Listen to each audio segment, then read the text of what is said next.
This is the application for the HoverAir X1. When you first open the application, you're on the home screen, as you can see here. It's going to depict other users' content that they have shared with the Hover community. You could do that simply by selecting the post button up here in the upper right-hand corner. And this is going to be a feed of all the new items. You can watch it, you can favorite it. Here, if we change this to featured, this is going to be featured content from around the world. You'll notice up here, there's a Moments tab. If I select Moments, it will show you all of the moments that you have downloaded from the Hover to your saved location, which you can then post to. You can also hit this check mark up here and select to delete items from here, or you can toggle all. I'm not going to do that at this time. Instead, we are going to come back to our homepage. To the right of home, you have Hover. In order to access this, you will have to have your Hover camera on. You can see it's showing you, please tap to activate, which we will. And now we will connect to our Hover camera. Everything's good. Right here we have our Hover album, which you will need to connect to your Hover device over Wi-Fi. Here you can see these are things that are on the camera itself right now that have not yet been saved. Notice it says not downloaded. Coming over to the downloaded section, these are all things that I've taken and downloaded from the HoverAir itself to my cellular phone. You can see, and this is something I actually like, in all of the recordings, it shows you the icon as to what it was that you were doing. So if I select this one, this was the bird's eye. So it had a little bird's eye icon. The one thing that the Hover does that's a little odd is for things such as bird's eye or where it flies back, it breaks those up into two separate videos. So here, this is the other half of the bird's eye as it comes back down. It's a little odd in how it does that, not terrible. If we come back to our not downloaded, you could see the internal storage. Right now I'm using 10 gigabytes of the 32.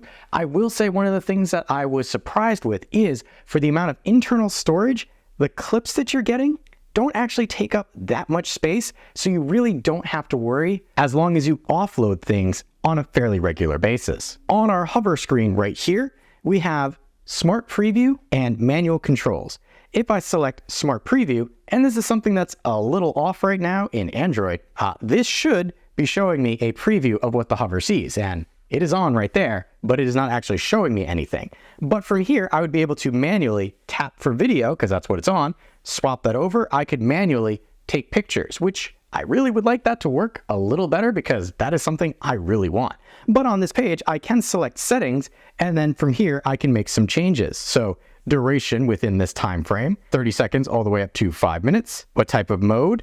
So right now it's follow modes, back figure, distance, close, standard, far, altitude, high, flat shot, or low. And if I come over to camera settings, here we've got photo mode normal or HDR, countdown timer, 3 seconds are off, and then grid plus diagonals on or off. And right now that is off. And that is everything we could do for this section. You could see it's trying to talk to the Hover over there.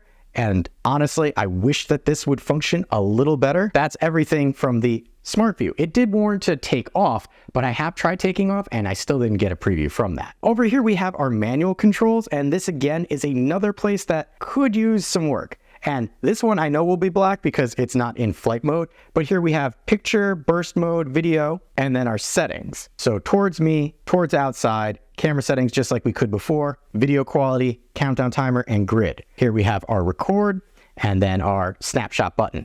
Notice the way that the orientation of the flying controls are. This is very tricky to use. You can get some interesting shots manually. This layout isn't great. I hope in the future that Hover changes this to make it a little more universal and easier to use. But that's our manual controls. Now you're not getting this primarily because you want to fly this manually. You want to use this for those interesting modes that it has. And those are all found under our modes right here. Notice that it tells you each type and then the skill level. Also in the lower left-hand corner, it will tell you how many times you have flown in that particular mode. So here I have Hover, I've done 2, Zoom Out, I've done 2, and these are basic. Follow, I've done 7, Orbit, I've done 2, Bird's Eye 2, and then here we come down to our skilled areas. Manual Control, Snapshot, and Dolly Track, and those I've used a little more. For each of these, if you select it, you can take a look and it will give you a graphical idea of what it's going to do, which is great. For things like dolly track and snapshot, this is how you turn them on. If I take a look, what this will do when I select shoot in this mode, it will tell my hover that this is the mode that I want to shoot with. So here it says setup successful for the custom fly mode. So if you ever need to change snapshot and dolly track for your custom mode there, that's how you would do it. I showed you how to change the mode for the custom. There's one other thing that you can change, and that's under hover. And if we come to our hover settings, by default, each of the primary functions has its own settings. So if I come to this one, because that'll make more sense, zoom out, shooting mode, video, you could change that to photo if you wanted. Distance, you can change this from 1.5 to 9. You can say flat shot, raise, meaning it goes up or lower. So if you want it to go down, vertical mode, on or off, video quality, and then photo quality. You can change that to HDR if you want. All of these, and this is for each of the settings for the hover, you have the ability to change altitude, distance. That's great. If you need to change this and you don't think something's going out far enough or it goes out too far and you want to take that back, that's how you can do that. Also on this page, if you notice, there's a little edit icon. You can change the name of your hover if you wanted to. Also from here, this is where you toggle on and off the voice audio mode. So using your phone, as long as you have the app open and the screen on, to cut out the noise that you get from this, because audio with most drones is cut out. But using this, you can use your phone or a microphone plugged into your phone to give yourself better audio. Here we have storage management. Selecting that, it's gonna Wi-Fi itself over to and let us know, hey, this is what we were looking at before. You can see the microphone icon, that means that I was using my smartphone for audio with the camera. Coming down, IMBU calibration.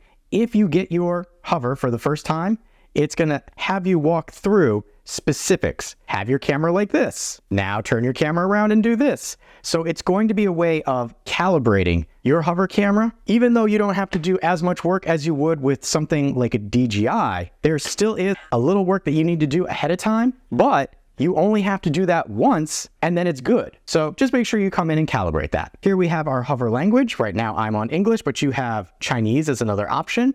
And then unit, meter or feet. So let's say all of this stuff up here, you didn't understand it because it was in meters. Simply come down here, unit length, and now it will orbit at 5 feet. If I come in here, 8 feet, 13 feet, 20 feet. Well, now I know I want that.